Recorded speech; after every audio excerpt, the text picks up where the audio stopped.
Welcome to Warner's Wheeling About. Just me messing around in my wheelchair and my cars. Today it's my 2005 R52 Mini Cooper S Cabriolet. I've had this car about 6 months now, spent a lot of money on it. Let me show you my routine for getting in.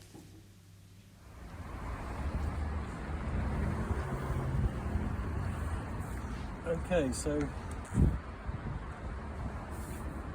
all aboard. This is my Meyra XR 911 wheelchair, made in Germany. It's a very good piece of kit. If you're interested, I've put more information about it at the end of this video.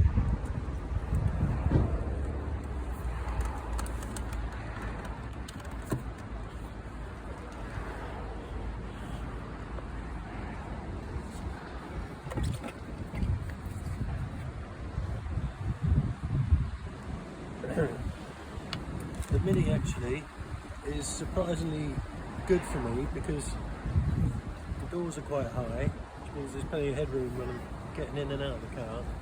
And also being a two-door, it gives me more space for my feet, as you can see.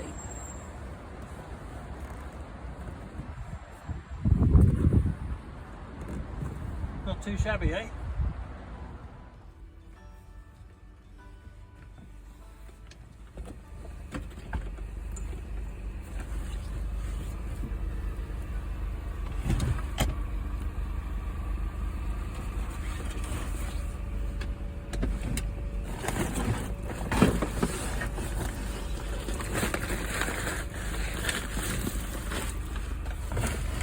Okay guys, so we're inside. As you can see, the wheelchair and everything fits neatly into the back there, with the back seats folded down.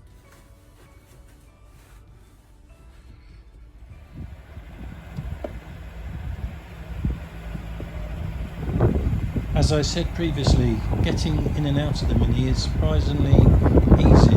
It's quite a spacious car.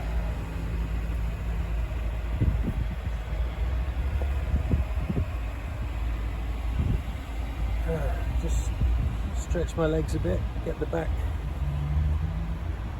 loose.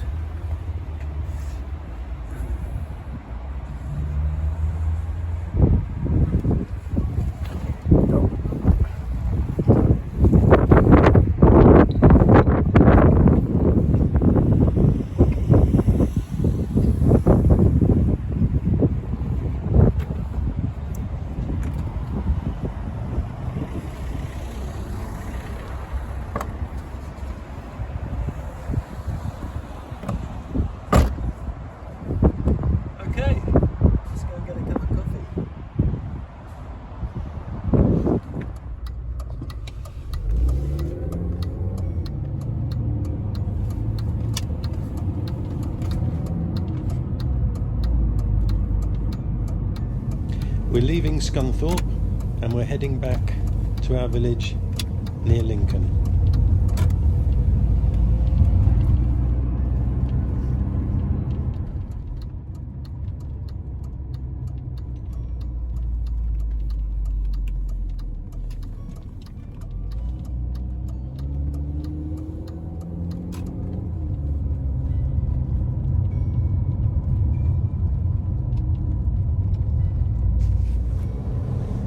You can see up in the sky on the left hand side there, that's the red arrows practicing their routines. One of the great pleasures living where we are.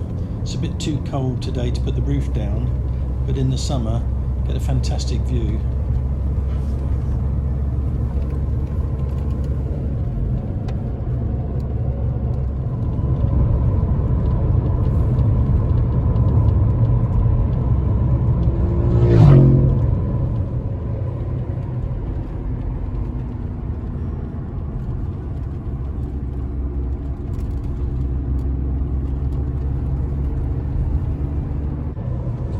Minis have always been fun little cars. They handle brilliantly. I had my first Mini, an 850, in 1976. This is the R52 version of the Mini, meaning it's a cabriolet. but because it's a Cooper S, it's got the same supercharged engine from the R53 hatchback. The R50, 52 and 53 were the first of the new generation of the BMW owned Minis, launched in 2000. They were designed by Frank Stevenson, the same man that designed the new Fiat 500 and the BMW X5, amongst others including Ferraris and McLarens.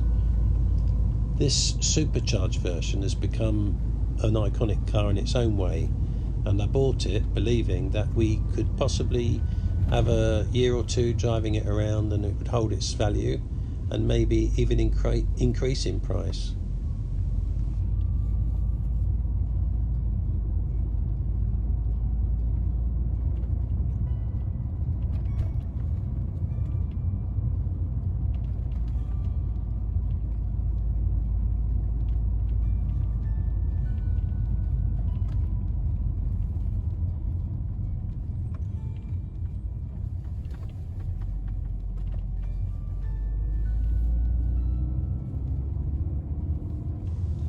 When I bought the car, it had 55,900 miles on the clock and just 2 lady owners, so I was hoping that it was going to be a good example.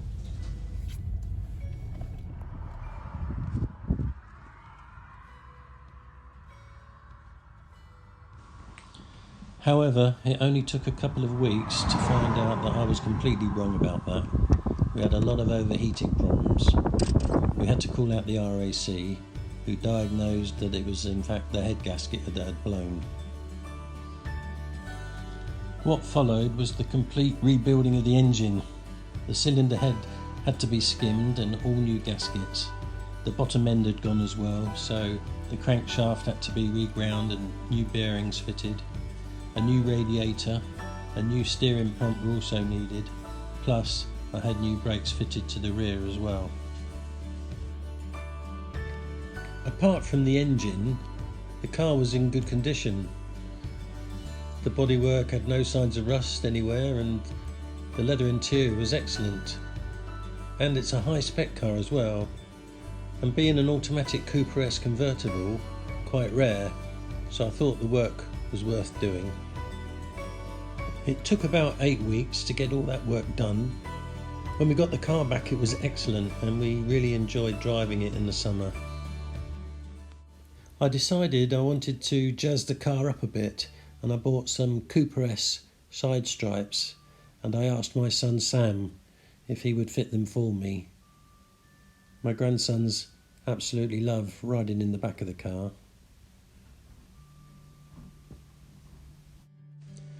The next thing I wanted to change were the wheels. The original 17-inch silver bullet alloy wheels that came with the car had 45 profile run flat tyres, and it was a very hard and uncomfortable ride, so I bought some 16-inch Lenzo old style wheels and fitted 60 profile tyres, and it now rides so much smoother, so much more comfortable.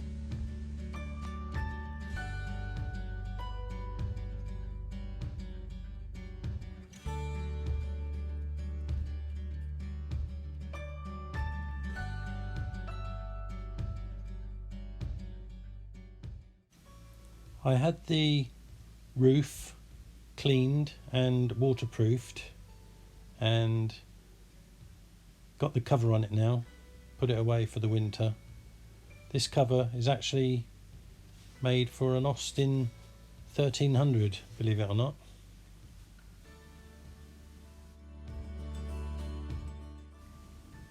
So let me tell you a little bit about this wheelchair I'm using in this video.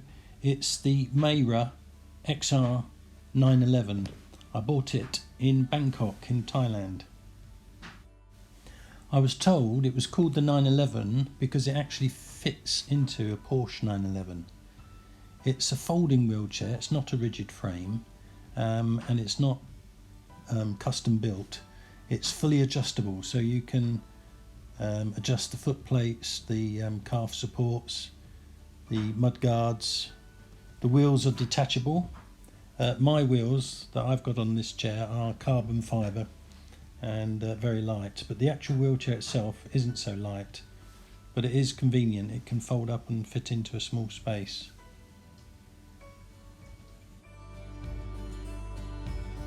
Thank you for watching my video. I hope you enjoyed it. If you did, give me a thumbs up and subscribe and share. And if you've got any comments, leave them below. See you in the next one. Bye.